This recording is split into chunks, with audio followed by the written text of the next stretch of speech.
Hey guys, how's it going? It's Ollie here from CryptoVest.com. It's the 17th of October today, and we're going to be catching up with Bitcoin trading against US dollar over one-day candles at the moment. And basically, for those of you that haven't caught up with it and don't really know what's going on, basically 2 days ago, Tether's price collapsed. It fell away from its $1 pegged value.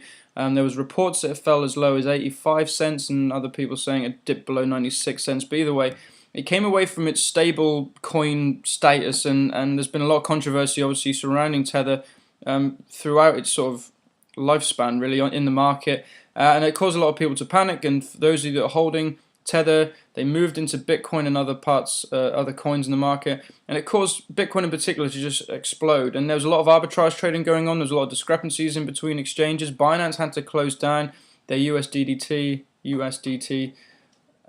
trading for a certain amount of time because the activity was just going on. It was just all a bit crazy. Bitcoin exploded, as you can see, hit $7,800.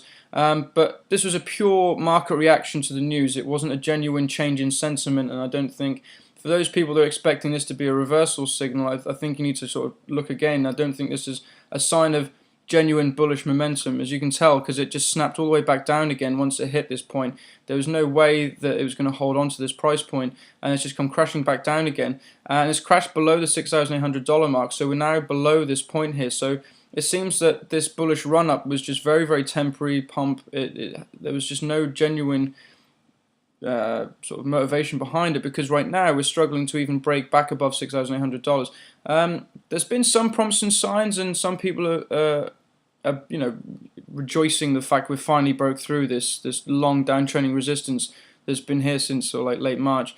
And there's also been some other promising signs that since June there's been some increasingly lower lows if we've been climbing towards this downtrending resistance.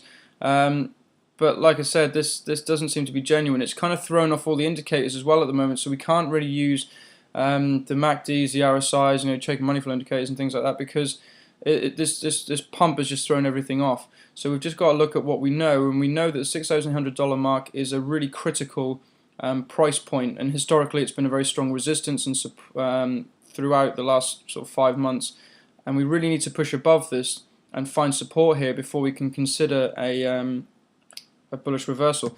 If we look at the Ishimoku cloud, you can also see there's kind of supports here. In fact, let's get rid of the conversion of baselines. So just look at the cloud.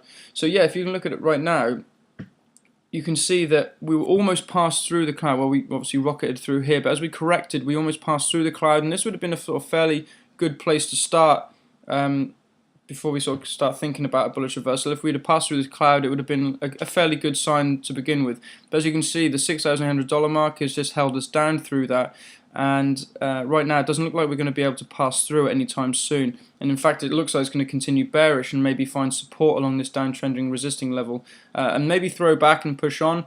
But if it doesn't, it may fall back below this line, and if it falls back below there, it may really depress the market. We may see a lot of people depart, lose confidence in it, maybe even find its way back down towards the $6,000 support, the sort of one of the foundational supports of the asset throughout this year.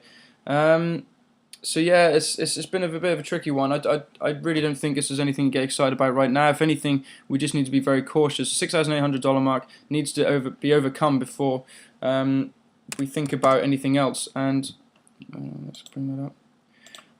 And like I said, right now it doesn't look, we haven't really seen any sort of strong bullish pushback since we started to correct. And if anything, over the last day, over the most of today, it's just been purely bearish. So we're just looking like we want to continue downwards, and you can see that on the Ishimoku as well. We've now got a strong resisting cloud starting to recover, and we're actually passing through the cloud already here. So yeah, not looking particularly good. We're hoping that maybe we'll find support along this line somewhere, and that maybe bulls will then return and push on again. But yeah, we're just going to have to wait and see on that one. So yeah, for the full TA, guys, check out CryptoVest.com. The link will be in the description. We'll have a look at some price targets and some other indicators as well to get an idea. But like I said, the indicators are going to be aren't going to be as reliable as they have been in previous, because of this recent pump and this reaction to Tether's price. But yeah, check all that out. Let me know what you think as well in the comment section below, and please like and subscribe. Cheers. Thank you.